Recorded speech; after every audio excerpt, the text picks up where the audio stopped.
Welcome to the Pink Lady Posse Podcast, women who refuse to disappear. You are either creating your life or living one you inherited. Friction management. It matters because breakthrough is your way out of drift. See the drag? Return to say, let's go. I am Sandy Parker Martinez, and you are at the Pink Lady Posse Podcast. And we are here with LeAnn Lyon. Ta-da. Welcome, LeAnn. Hey, it's great to be here, Sandy. Thank you for inviting me. It's so good to see you. It's been a minute. Well, and we know each other through so many paths. Holy goodness. And which is part of our reinvention, part of our sustainability in the midst of transition. But that's not the topic today. But it is, we are a living proof of it. And so I just want to say, LeAnn, welcome. What are you up to now? Give me the lowdown. Well, Sandy, I've been up to a lot of things all my life, really.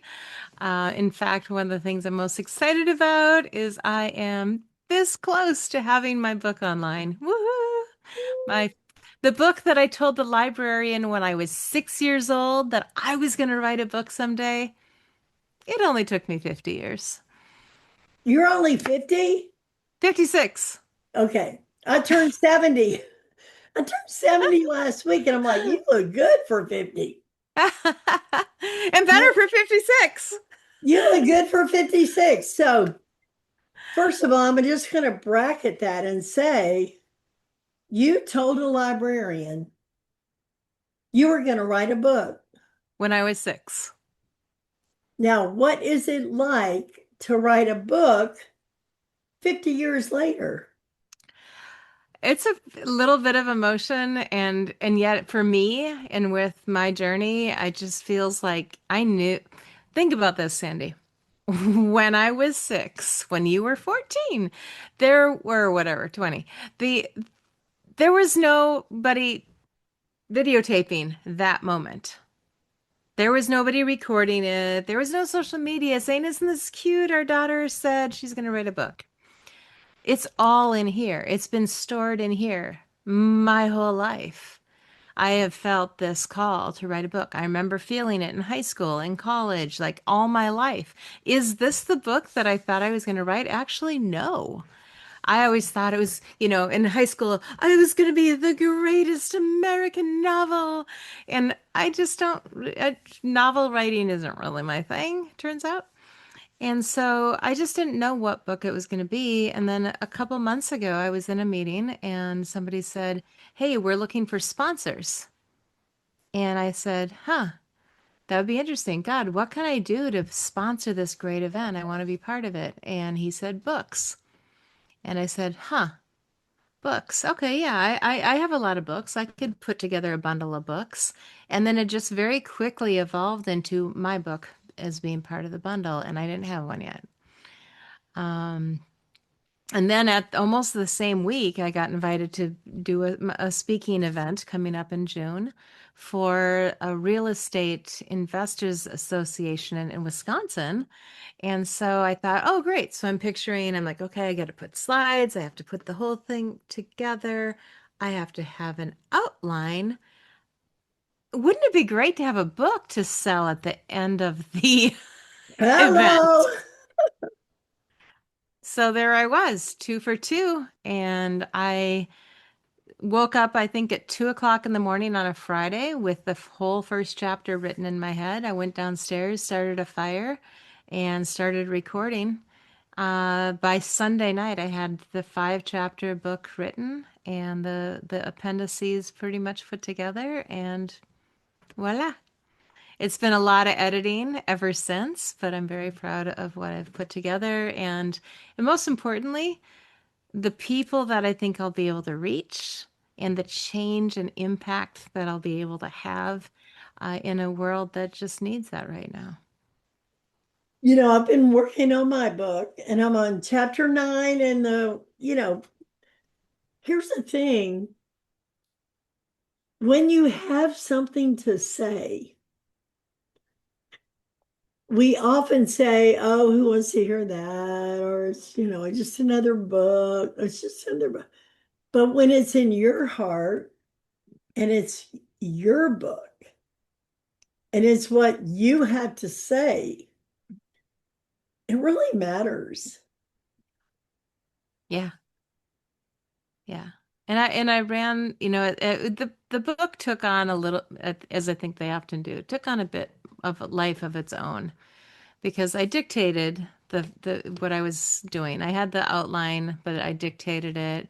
No, I did not use AI per se. I did dictate using AI. Sometimes it's like, and now we can dive into this. I'm like, no, because that's not part of my book. So you Right. have to, if you're using AI, you have to put those guardrails on and make sure you're keeping it your book, my book in my case. And yeah, at the end, I actually did run the manuscript, excuse me, through AI and said, hey, what audiences could this actually speak to? And it came up with three distinct audiences, three distinct talks that I can do. And I was just so, I think I cried. I know. Because I realized how much bigger this had gotten than just that one talk in June, but really a fulfillment of other dreams I had as a child, honestly. In seventh grade, I was accepted into a children's theater school. I did not attend. My parents decided that was not the path they wanted me to follow. And I, no regrets really, but it was in me then to be on stages. I had the desire, the skill, and maybe this is one of the ways that I'll be on stage is having an impact on businesses, real estate, and faith driven people, and just make a really big difference in the world, I think, in my own little corner of the world. You know what is so interesting? My husband the other day said, "You can hardly go to sleep for this book." I'm like, you know what? I am so lucky to be driven by something so interesting to me Hmm. that it captures me. Yeah. And your book is about real estate, yes? Yes, and it's related to real estate. It's really, the subtitle is, well, the title is Grow and Go Beyond. We can talk about that in a minute. But the subtitle is really tells you what the book is about, which is it's a real world guide to using private money and real estate for legacy and impact. So a lot of people don't know what private money is, That's and a people, mouthful. Okay, so start back with legacy. Undo it for me. okay, a real world guide. That's just saying I put it out in plain language Great. of using private money. So private money is opposed to banker money. So when you go to the bank to get a mortgage for your house, you have to, do all the things that the government, especially since 2008, has said this is what you have to do. And they're going to look at how much income do you have and how much are you spending on your current credit cards, your current cars, your current, what is your debt to income ratio? And it's going to take probably 30 to 60 days, somewhere in that range, to get your mortgage for your home. And that's perfect. That should be that way. It is that way. This doesn't change anything. But private money, especially for people who want to get into real estate, not to live in the real estate like we do in our own houses, Right. but to invest into real estate in terms of, buying a house, fixing it up, flipping it. By the way, huge segment of the population as the baby boomers are moving out of their last houses and they haven't redecorated in 20 or 30 years. Oh my gosh. And you've got the young ones, the those in their 20s, 30s that are buying their first house and you know what they don't want to do? They don't want to buy grandma's house. They don't want to live in grandma's house. They have grown up in a world that is all bling and all flash and all perfect and has a certain type of countertop and a certain type of lighting. And they do not want to go in and pull down 30-year-old wallpaper. So there's a huge opportunity for people who are handy, who do like that kind of work, to buy up these houses at a discount, fix them up, and flip them and sell them for more to the younger generation that just wants a move-in ready house. Or hang on to it and rent it to them. Because oftentimes that younger generation can't quite qualify to buy it, quite frankly. So, You know, I'm thrown adrift at one of my stories in my book, which is about if I inherited a Victorian mansion mm, and it came with a dusty old sofa. You know, it wouldn't take me long to go, that sofa has to go. But if it was my grandmother's, I might think a minute, right? Or mhm. if it, we are carrying around old beliefs. We are inheriting old mansions of belief systems that just don't fly anymore. Yeah. Yeah. And then we go, well, should I dump that sofa would be on the curb, right? But Right. if we're not aware of how our beliefs, our inherited beliefs, are the ones we picked up along the way, we arrive right now. I'm 70, you're mid 50s. Okay, we arrive right now with old belief systems, and they're no longer in play unless we keep them going forward. So I love what you said about the younger kids. They don't want all that. No. They want a nice, fresh, sparkly, open space place, right? Yep. So I wonder if you wouldn't mind going down this path. What about your inherited beliefs? Have you had to sort of like go, nope? Now, you said 7 years old in the library, and here you are writing a book. In that block of time, how have you evolved so that writing a book is who you really are? Hmm. Isn't that a cool idea? Yeah, I think there's a interesting thing that came up shortly before all of this. Somebody said, now I've written a lot of blogs and I've written ebooks. When I had a manufacturing company, I created about 5 or 6 ebooks. They don't exist anywhere anymore because the website is gone. The ebook is gone, right? There's no Ah, publication of it anywhere any longer. But even when I was doing that, I met with a writer and they said, we used to think that blogs were not writing, but they are. And you they aren't, well, people just, when they first started coming out, people were like, well, that doesn't really count. If it's not on paper, if it's not bound, it's not really an author. But, things changed a lot in the last 15, 20 years. But they said, no, you're an author. You're an author. But, there was part of me that was like, yeah, but there's nothing. And I'm not putting this book, by the way, through Amazon at this point. There could be an expanded version of this book someday. This is more, a smaller version but still published. I'll still have it for sale on my website at the time of the publication of this podcast. So it's on the website, either ebook or physical copy will be mailed out to you. And but being said, in heaven, the directive was given, you will be an author.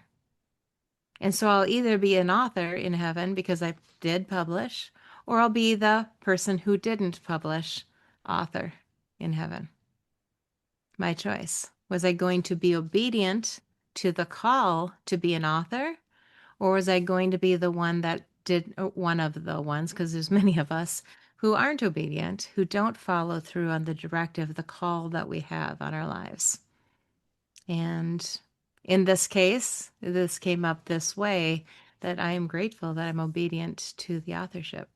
Yeah, and not only that, but we talked about earlier about my funny story about Simon Says. Yeah. So my husband's a pastor and he's there in the front. I usually sit toward the front because I want to show support and energy for whatever he's doing. And let's play Simon Says with the kids.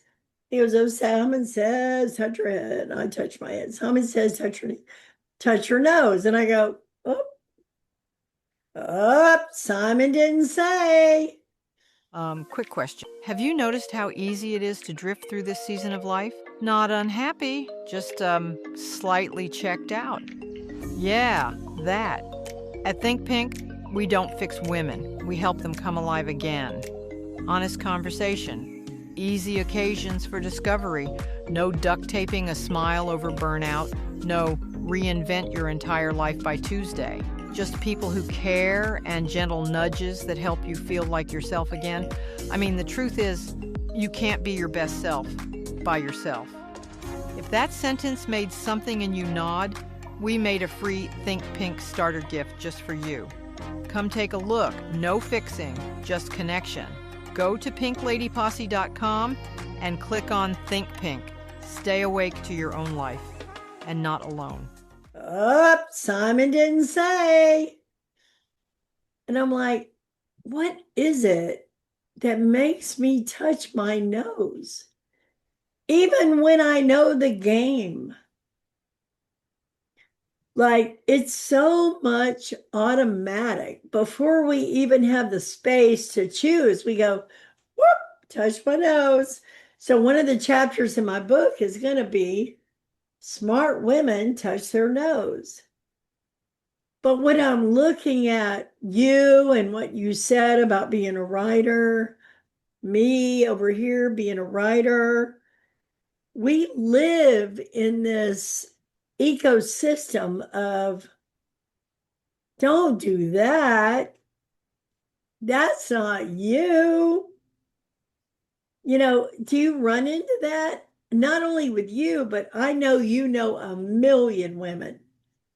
Tell me what you run into with women and their capacity compared to their action. Well, I think it's not just women. I think that this world puts upon us so many things, and I watch it as my daughters are now adults and they're living their own lives and they're going to their own careers and they have their own lives. And I watch some of the choices that they make, which I have very little influence on any longer, right? I know. My oldest is 44. My youngest is 30. Yeah. How old are yours? My oldest will turn 27 and the other 25 very shortly. So, Don't yeah. you wish you could just make them be what you want? And they're not. Not at all. And I see though, the impact that some of my choices had on their choices today, but I see more so the impact that other things, not the family, but society on in terms of um, you know, recreation and different things that they choose to do or how they look at food or alcohol or different things like this. And I say that with one child being completely sober by choice. Just she turned 21 and she said, I'm just not going to drink. And I said, great. That's your choice. And I'm proud, if that's what you wish to do. But there's such a push in our culture, in the American culture at least, to fit in. Well, have a drink and be to fit in. We're just told all the time, fit in, wear the lipstick, don't show up without eyebrow makeup on, get whatever it is. And we give into that a lot. I think that's the biggest thing. I think turning 50-ish, and back when you did as well, they call it the age of wisdom, right? And I think there's part of it where we're just not willing to just do it because everybody else is doing it anymore. Hallelujah. Right? Right. And I think That's a lot of it. Just not caring to fit in anymore and just knowing what we know and being willing to share that. It's nothing for me now, but it would have been a big deal 10 years ago. I've been at a meeting, a business meeting, and somebody shared something with me, and I'm like, "Do you want to pray about that right here, right now?" And she looked at me in shock and she said, "Yes." And we did right there, right then. And I'm so grateful that I don't have the self consciousness that I think I would have had, 10, 5, even 5, 10 years ago and before. One Because I of the just know it doesn't matter. yeah, one of the concepts in my book is we have a say in how life goes. Yeah. We have our say in how life goes. Yeah. And there's a funny story in the book about literally did this. My hair's short. Yeah. And I needed a haircut, but my haircut lady wouldn't have been. So I went to this other lady and she goes, well, what, I don't even know what you call it. What comb do you use? Like a 2 or a 3? Like, I don't know what that is. She took that and she like burred my hair. In the book is funny. It's like a pee-wee coach on the sidelines. I left with not much hair. And I got home and she goes, what happened to your hair? I said, yeah, well, uh, he goes, I thought you had a say in how life goes. Uh-huh. And I went, yeah, I didn't say anything. And so the whole concept of our agency, what makes us different than the animals is we have priorities, we have choice, we have determination, and that's Sometimes. called agency. Right. You put in your Although, finger, what'd you say? I said, although I broke my leg in December. And because of that, I missed a haircut that I had planned because I had short hair. And then the next time I had, because I schedule my haircuts for the whole year. So the next time somebody's dad had passed and I had a funeral to go to. No, you ended up with long hair. Yep. And so that by the time it came to the third time, I'm like, okay, now I'm halfway You might as to, well grow it out at this point. I'm like, summer's coming. Maybe it would be fun to have long hair again for the summer and throw it up and jump on the boat. And so here I am. It's about shoulder length at this point, and I think Well, I'll just keep it going for a little it while. looks beautiful. And the point is, we have a say and we use it or we don't. Yeah. And that's a powerful message because a lot of people, when my mother said, because I said so, Hmm. like, I didn't really question it. She could be in a house coat with her hair on fire, and I would have listened to her. And where is my say? Mm. And I love that about you, LeAnn, because I always know you are in the path of your say. Mm. Thank you. I've watched you through many transitions, like evolve and recreate Hmm. and accommodate and generate and become, right? Like Mm. I've watched you as a woman go from holy crap to okay, here's what's next. Hmm. How many times would you say since we've known each other? 10? Well, I know, when we met, I had and still do have my company Joyminder, but it has itself evolved from where I initially thought I can help network marketers do better, network better. And there was a particular product or software that I was helping them do that with. Well, last year, that software basically just changed completely. And my podcast host decided to no longer exist within 3 weeks of each other. I remember. Yeah. And that was just a year ago. And quickly in by June, I had my new podcast, Beyond the Business Plan, was on. I think I have over 70 episodes now. And I'm contemplating taking the summer off just to give my, I know. What did You've it, been but doing it for years. I mean, come on. yeah. No, but I But think I might. I but might you know take the what's summer off. interesting is your skill has developed and you have become who you are now. And you've been hired or contracted to run a podcast because you're That's such another a, thing I've done, right? I know, because you're such a good podcaster. So who you've become is in the stream of it, Mm, right? You didn't go, I'm going to go from point A to point Z, this direct path. no, no. I mean, No, you last wish. fall I went to go have lunch with a friend because we live a little ways away. She said, "Hey, I'm going to go to this event. Want to meet me?" I'm like, "Do I get to have lunch with you?" She said, "Yes." I showed up. And within 2 months, I had another business started because of something I learned at that event. And that precipitated writing this book.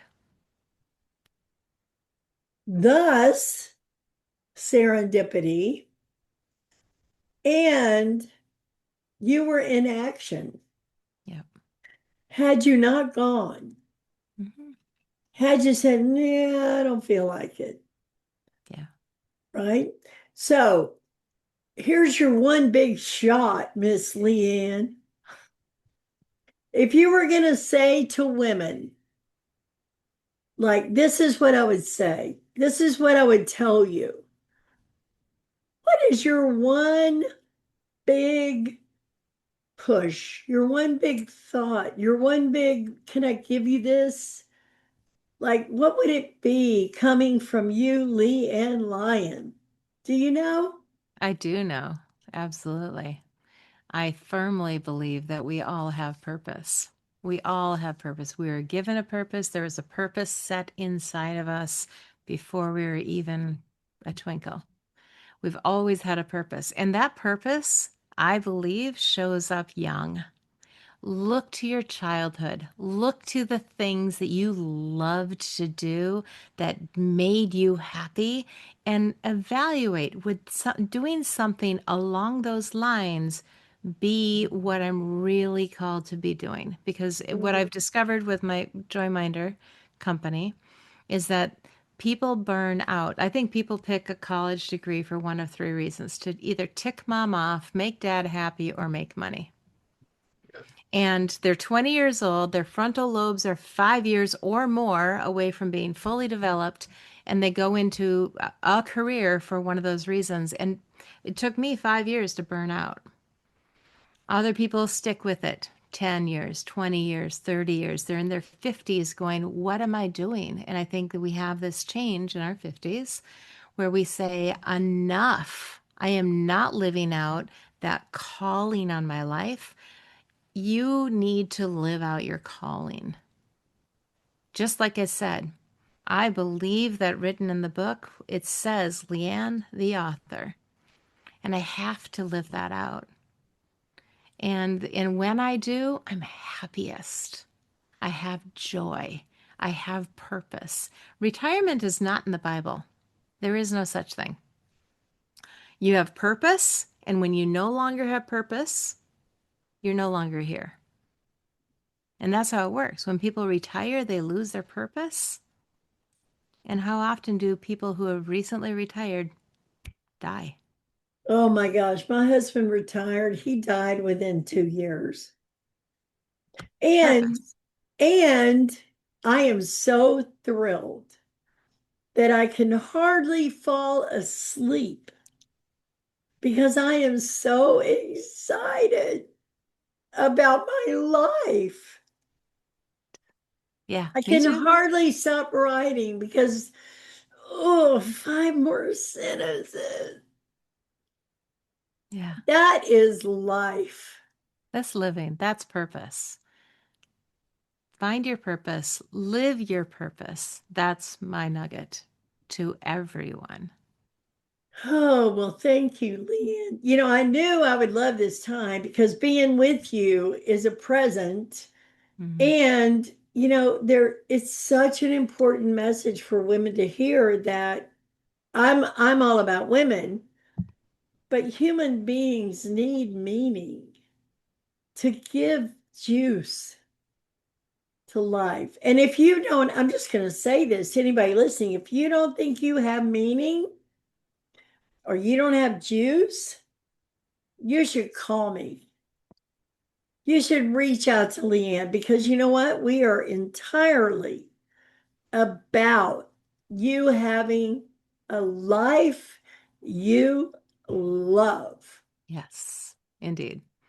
LeAnn, thank you so much for being with me. Always fun, Sandy. Thank you. Thanks for tuning in to Pink Lady Posse Podcast, where women go from what now to what's next. Come join us at pinkladyposse.com, where we share community, resources, and tools to support your next beautiful chapter. With love, light, and a little lipstick. See you next time.